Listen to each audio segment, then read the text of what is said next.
If you're traveling in 2026, then these are the apps that you need to download on your phone. It doesn't matter if you're a solo traveler, like me. If you're going with your partner, or best friend, or girls group, guys group, these are the apps that you'll need. Let's start off with the essentials. So I have Revolut or Monzo. Revolut is amazing when it comes to transferring money of any currency, whether it's from British pounds to euros to złotych to whichever currency you need. It's actually quite amazing. And when I was living in Greece, I would use Revolut all the time. If I was to pay with my normal Lloyds bank account, then it would be an absolute disaster. You just send money from your main account to the Revolut account, so it's honestly great. It has stocks and everything as well. So you don't have to sort of pay extra amount of interest or percentage on top of your foreign transactions. Like, I remember this once I was at a supermarket in Greece, I paid like 40 euros or 50 euros and I forgot to use my Revolut card, and I think it charged me like £1 or something. I don't remember, but it was annoying because it could have been saved, that £1 extra, you know. So your Revolut account or a Monzo account is also really good, but I think Revolut is like the safest and most verified, because I know of people that have been robbed through Monzo, so I tried to stay away from that a little bit. So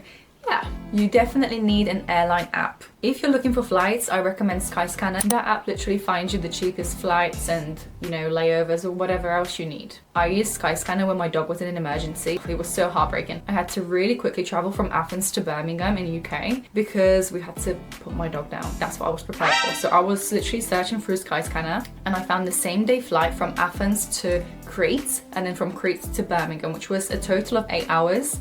But I needed a flight, the same day flight, so it was a godsend. It was honestly a godsend. It told me which airline to go with, you know, what time, how much money. It was honestly great. And what you can do, sometimes if it's too expensive, you can go on the airlines app or website to get the tickets a bit cheaper, because sometimes Skyscanner can be a little bit more expensive than the actual website, so always look at the actual airline. Yeah, so Skyscanner is a good app, and then an airline app. So if you're traveling with Ryanair, if you're traveling with Wizz Air, if you're traveling with Aegean Airlines, I'm not sure how you pronounce that, but yeah, any sort of airline app, so you can have your boarding pass on there, all the times, and you know, your tickets information. It's really important. So definitely an airline app. You also need booking.com. If you're looking for hotels, I am always on booking.com. I always have to look for the best deals, obviously. I think I have like a genius level on there. I think you can collect genius levels from like 1, 2, 3, 4, whatever. So you get discounts. Now I get like 20 or 30% discounts on hotels because I keep using booking.com and it's amazing. I wish they sponsored me, but they're not sponsoring me, so yeah.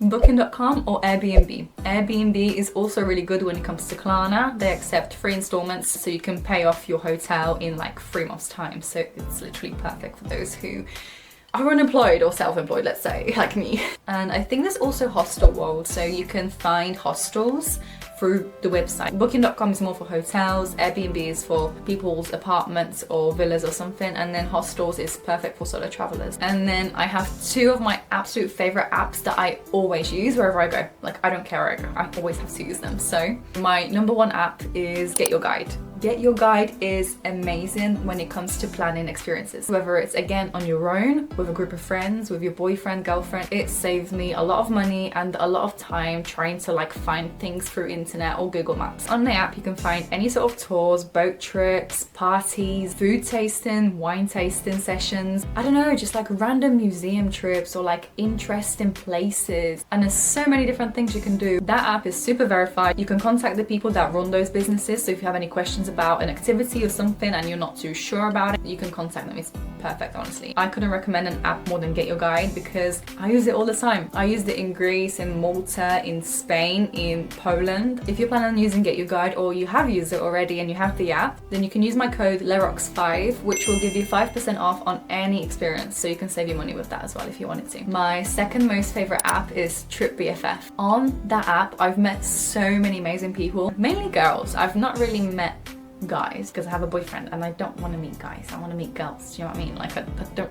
So yeah, TripBFF is for like solo travelers that go all around the world and they have no plans. They have no one to go with, so they meet people there already. You can sort of plan your trips the way you want to. People can join your trip. So if you have an itinerary, for example, that you've planned yourself, you can have other people joining in with you, or you can join someone else's if they have planned it. So I think that's a great way of connecting with different people. I've met this one girl in Madrid and I'm still friends with her, obviously through Instagram, because you know that's how we communicate nowadays. And I've been friends with her for like over a year now, and we've met through Trip BFF just randomly, like, hey girl, I see you're close by, do you want to like meet up for a coffee or a drink or something? And literally we've been friends ever since. It was such a wholesome experience because, I don't know, we were just discovering Madrid together for the first time, and you know, it's really nice to make memories with people that have never been around that sort of place as well. Yeah, that has a special place in my heart. I miss you, Ariana. If you're watching this, then just know I love you still, okay?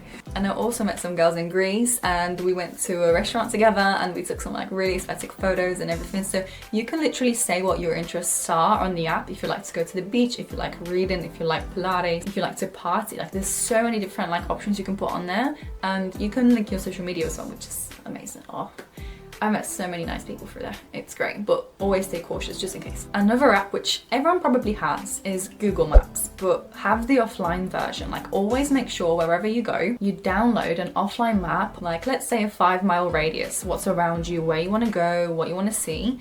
Because if you don't have internet, then you're a bit fucked, I'm not gonna lie. You won't know directions. And if it's in a different country with a different language and no one knows how to speak English, because that's what happened to me as well at some point, I didn't know directions in a different language. Yeah, it's good to have offline maps just so you can see where you're going, or you can schedule your own journeys as well, which is great.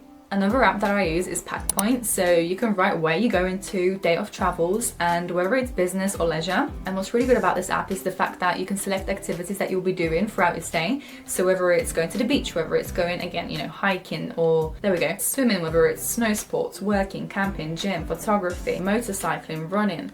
If you're going with a baby, that's also really good options for those traveling with a bigger family. So you tick the options that you're going to be kind of doing, and it prepares a whole packing list for you. I was amazed when I first discovered this because I always have to write in my notes, like individually. Okay, for my camera, I need to pack SD card, I need to pack chargers, extra batteries, whatever. But this literally has everything for you. Amazing. 10 out of 10. I really recommend it. The next app that I have on my phone is Currency Converter Plus. So with that one, you can calculate the different currencies. Again, it's really helpful if you're not too familiar with euros or zloty, or if you go into Thailand, they have a completely different currency, or Africa, or you know, anywhere else. It's just a really good way of checking the differences and how much you're going to be paying for things. And obviously ChatGPT. Who doesn't use ChatGPT nowadays? I feel like even though AI has its positives and negatives, I think when it comes to ChatGPT, it's more of it's like an easy itinerary planner, because you can literally type to it, you can speak to it, and it speaks back to you. Literally, ChatGPT is like a personal tour guide nowadays. I tend to use ChatGPT more than I use TikTok nowadays, whether it comes to, you know, finding places, because you'd usually type on TikTok, top 5 things to see in Greece or in Spain or wherever you go. And now I go to ChatGPT because I know it will give me more of like local recommendations, not just for tourists in like the busy places, but it gives you like more variety of things. So yeah, I'm really bad for using the artificial intelligence, but it's the way we're moving nowadays. Also, there's one more app which is really important, but I don't know if it's based in Europe. I think maybe it's just available in Greece and Cyprus, but I'm not 100% sure. It's called Doctor Anytime. So if something happens to you, God forbid, when you're traveling and you have your global health card with you, you can use that for like any sort of treatments that happen to you in that country. It's not like, oh, you broke a leg, because you probably need to go to hospital to do that, but this is more to find like a local doctor or a dentist or an optician or any sort of person that you need to sort of fix you. If you have a severe stomach pain and you need, I don't know, let's say antibiotics or something a bit stronger than the pharmacy gives, you can find doctors, the closest locations to you and everything. But I think that is just in Greece and potentially Cyprus. I'm not sure about any other country. So yeah, I think that's it. Okay, so that was not it. The Roxy from the future is appearing in this video because she forgot about Google Translate. When you travel into a different country where you don't know the language, it's, you know, how are you going to communicate? You need a way of communication, and you can't be carrying a dictionary around with you everywhere, right? So I know people probably use this anyway, but I feel like Google Translate now has updated so much to the point where you can have a conversation literally on the go, and you can translate, from example, from English to Polish Polish to English directly to the person that you're speaking. If you want to go to the shops and you want to ask for the directions to the shops, you can literally use this perfectly, because nowadays you don't just have to type a message up to someone. You can literally speak to them there and there through Google Translate, which I find crazy. The fact that we can do this nowadays and it has such a quick translation is insane. There's probably way more apps out there that you can also use for traveling that would be very beneficial for you, but for me personally, these are the main apps that I use, and I find them really helpful for like day-to-day basis when I travel, whether it's to meet people, whether it's to book activities, whether it's to look places up, or you know, financial and health related situations. I think they're really good. So yeah, I 100% recommend all of them. If you want any more travel tips, beautiful travel, packing content, language content, then subscribe to this channel and you'll find it here. Thank you so much for watching, and I'll see you in my next video. Mwah. Bye bye. Have a good day. Have a good day. It's a good day. It's a good life. I don't know what I'm doing.